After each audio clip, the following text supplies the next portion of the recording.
In a cracked stretch of road, where headlights flare and die like dying stars, a boy stood holding a bag heavier than it looked.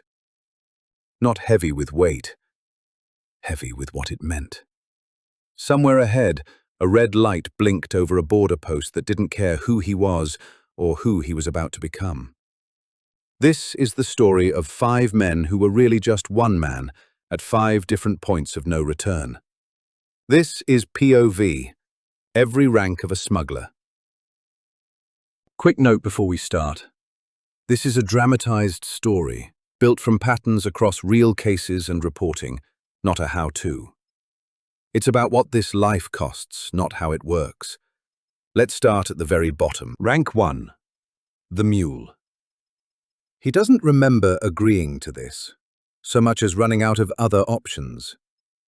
The offer came wrapped in kindness, a friend of a friend, a debt quietly forgiven, a number to call if things ever got tight. Things got tight. Now he's standing on a cracked road at 2 a.m., a duffel bag digging into his palm, watching a red light blink over a checkpoint booth that might as well be the edge of the world. Nobody told him what's actually in the bag. Nobody told him what happens if he's stopped. He just knows the number he was given, the time he was told to arrive, and the fact that turning back now would cost him more than crossing forward ever could. The first trip is the loudest fear ever gets. He sits in his car afterward, sweat cooling on his neck, staring at his phone like it might ring with bad news even though nothing has happened yet. He counts the money twice. It's more than he's held in his life. And somehow, that scares him more than the crossing did. Rank 2. The Runner. Survive enough trips without asking questions, and someone starts trusting you with more than a bag. Now he's coordinating. Small handoffs, a rotating cast of new mules, who remind him uncomfortably of himself 6 months ago. He learns the unspoken rules fast. Never use real names, never take the same route twice, never let anyone see you nervous, even when you are.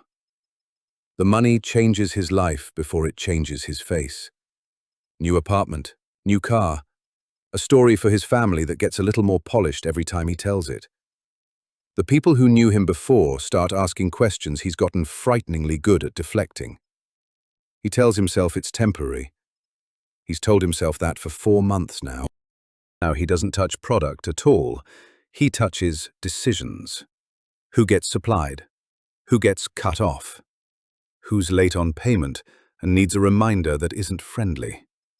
He has a real office now, technically a consulting business, with a ledger that would mean nothing to anyone who doesn't know what the numbers actually track. This is the rank where the isolation stops being subtle.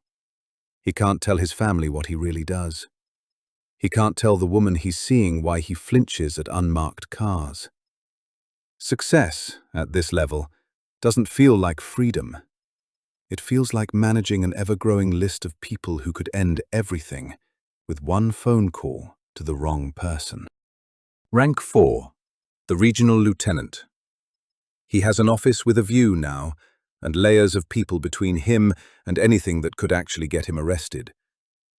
That distance is supposed to feel like safety. It doesn't. It means that when something goes wrong 3 states away, it's still his problem, just filtered through people he now has to trust completely.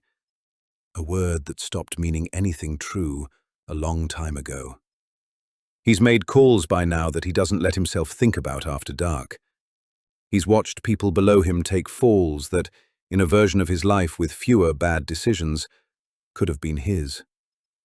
Every year he survives is a year with more to protect, and more that could be taken from him. He sleeps less. He smiles more. Neither one is really about happiness anymore. Rank 5. The Boss. At the top, his name doesn't appear on anything that matters. Real businesses, real tax returns, a real public version of himself that plays golf and donates to local charities. Nobody who meets that version would believe the other one exists. That's the entire point.